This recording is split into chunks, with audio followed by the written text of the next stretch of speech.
Hi, Mark. Hi, Mr. Hood. May I call you Gavin? Please do. Okay. So much better. May I call you Mark? Of course, absolutely. I just always like to make sure, No, Uh, that's uh, no, I, absolutely. Please call me Gavin. Yeah. thank you, Gavin.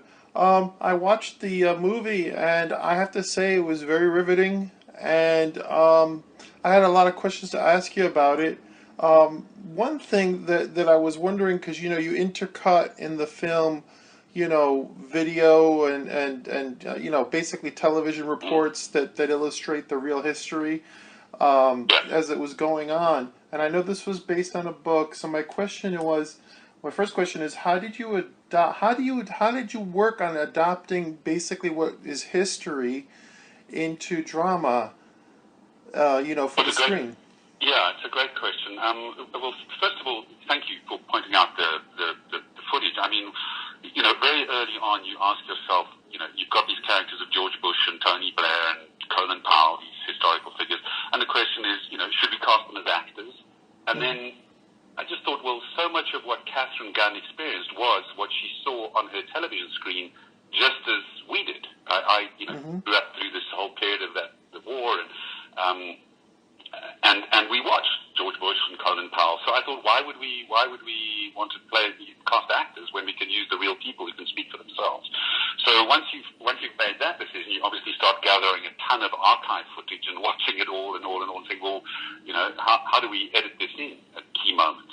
So there's that side of it, and then the other side is just extensively interviewing the real people, because it is the first film I've done where the characters that I was writing are still very much alive. Mm-hmm. So, although there was a book, the book focused mostly on Catherine, and I went and interviewed Catherine, and then I was referred to the journalists like Martin Bright, who then put me in touch with Peter Beaumont and Ed Vulliamy, and then ultimately with the lawyer played by Ray Fiennes called Ben Emerson, who's this formidable intellect, and I basically spent many weeks just talking to these people who are very much alive and want to make sure that their story is accurately told. So it's saying when I made Eye in the Sky, although the research was very detailed, we were at least writing fictional characters.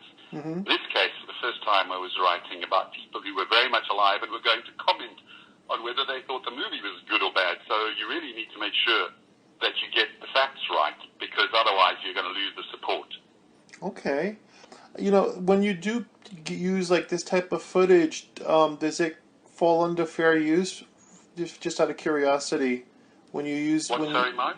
That is what? when you intercut the live Yes. footage, does it fall under what's considered fair use, or like did you have to pay for the footage or get But permission we had to from? pay for it. It's a great question. No, we had to pay for it. So you buy it from, depending on which news organization you're using, Mm-hmm. make a deal. There's somebody we have on staff does this kind of thing for a living, who makes deals to purchase footage for documentaries or features or whatever. Yeah. So you actually have to make a deal to pay for the footage, because the footage has been shot by a particular photographer or Oh, okay. news organization, and they own the rights to that footage.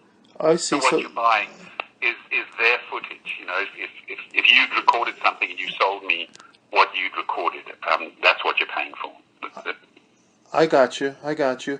Yeah, It's sort of like you go. It's like you're going to the network or whatnot that broadcast it, and then they give you a sort of a flat price, and then and you pay that, and you get the rights to use it for that yes. particular project, and then Pay they usually handle anything per how else. long you use and how much footage you use and so on.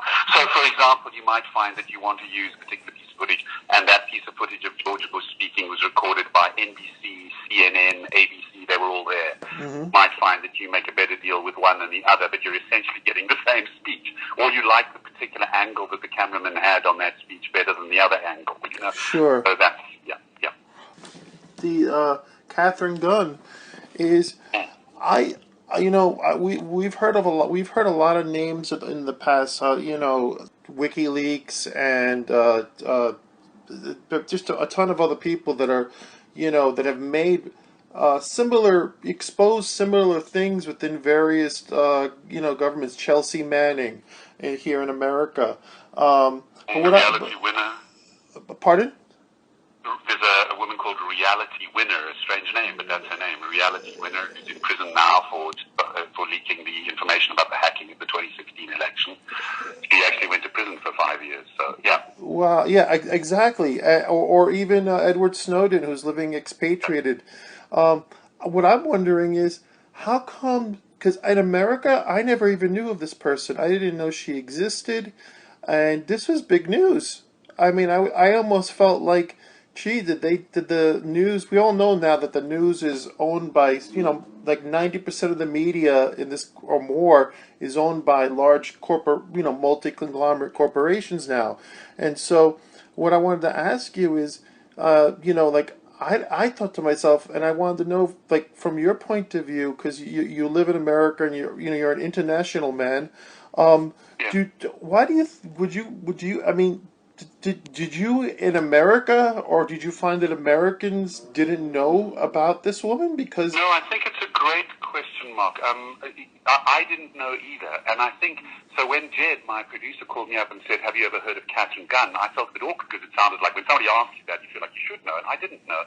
And I googled her, and a couple of hours later, I called him back and I said, "Wow, why don't I know the story exactly what you're saying?" I agree with you 100%. I didn't know either, and I think on the one hand, you can get all conspiratorial about it. On the other hand, Sure. here's what really I think is the reason. She leaked that memo. Mm-hmm.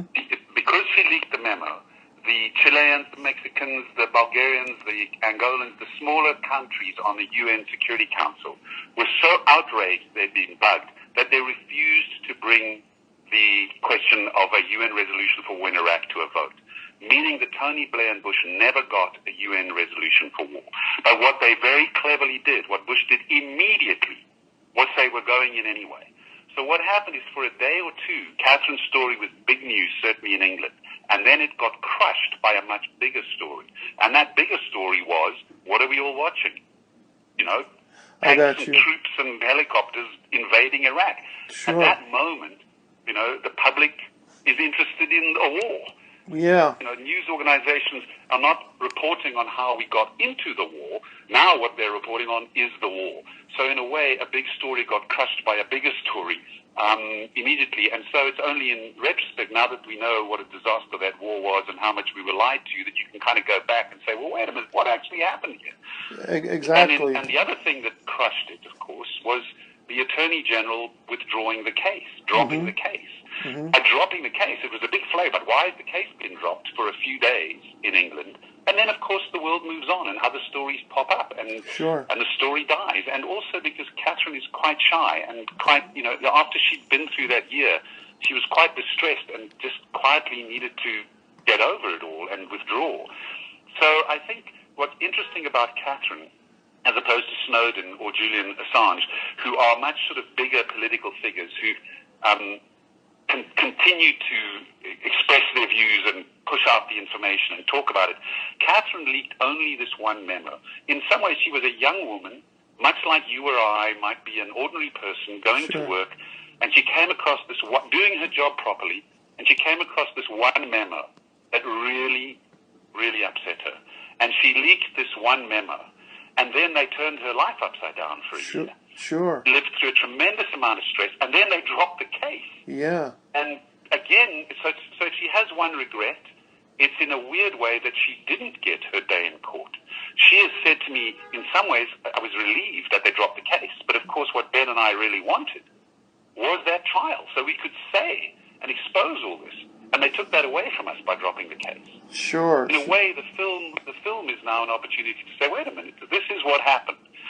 So in some ways, history takes time, and I hope the film is just a small piece of missing history that might be interesting for people to talk about. Was GCHQ a independent contractor that worked for the British Ministry of Intelligence? No, it's the same. It's a government agency, the same as the NSA. It's Britain's. It's not a sexier name. NSA sounds much cooler. National Security Agency. Government Communications Headquarters. It's so British to kind of call something by some sort of meaningless, innocuous, almost boring name. In fact, GCHQ is exactly the same as the NSA. They're Britain's Signals Intelligence Agency. So there's two kinds of agencies. There's CIA, and and the British equivalent is MI6. Yes. Deal in human intelligence, right? They're on the ground, talking to people on the ground. The NSA and GCHQ are the spies who listen into conversations and tap phones and tap computers. And so they're signals intelligence. And so signals intelligence in the US is NSA, and in the UK is GCHQ. Just a much more boring name. So I kind of got the idea how just from the conversation you just had with me, but how the project came to you. Yeah. What I'd like to, in getting the talent involved, because you have some fantastic talent in this movie. I mean, I don't always know the names of the people, but I recognize the faces because many European and whatnot actors. So you got Kenneth Cranham, I mean, obviously Ralph Fiennes, Indira Varma, Keira Knightley, Matt Smith, in particular, Rhys Ifans, and just one of the. We're very lucky to get such an amazing cast because look, films like and this Peter are very Guinness. difficult to get made. Anything that might generate a conversation that's slightly political often has financiers worried. So you need to do everything you can to give them confidence that the film is, has a chance of being seen. And part of the way it has a chance of being seen is when actors who have some credibility agree to be in it, just to be blunt. So we were very lucky when Keira Knightley said yes, and then when Matt Smith, obviously, and Rhys and Matty Good, but when Ray Fiennes said he would come and give us 6 days, which is all he was able to spare because he was editing his own movie, he shot everything that we did with Ray, we did in 6 days. Wow. Stuff in the court and in the law offices and on the beach was quite crazy.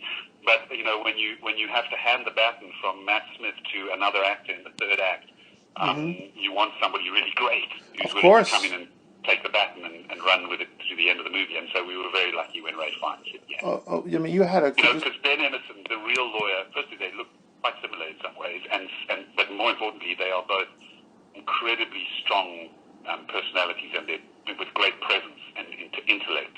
And Ben, Rafe really captures Ben's intelligence and intensity very, very well. Okay. I just wanted to say that, the legacy. This is a great movie. It's an important film. I really appreciate the fact that you granted me this time to talk to you. What's your next project? Do you know? If you don't mind. I'm working on a couple of things, but you never know. If I say this one's happening, none of them are financed yet. I've got to get this one out into the world. Please, I got you. People see it, and I thank you for your interest, Mark, because we live from film to film. So thank you very much for your generous words, because that's the point. I mean, I tend to be drawn to films that kind of leave me asking questions, and I love films that have great actors and good performances. So hopefully we'll be able to keep doing this if people are interested in seeing the movie. I'd like to keep doing this kind of work. It at least interests me as I go through the years that it takes to get them made. Thank you. Really great questions. Thank you very much for your interest, mate. Really appreciate it. Thank you. It's my pleasure. I hope we could talk again sometime. Have a wonderful day, and congratulations. Bye-bye now.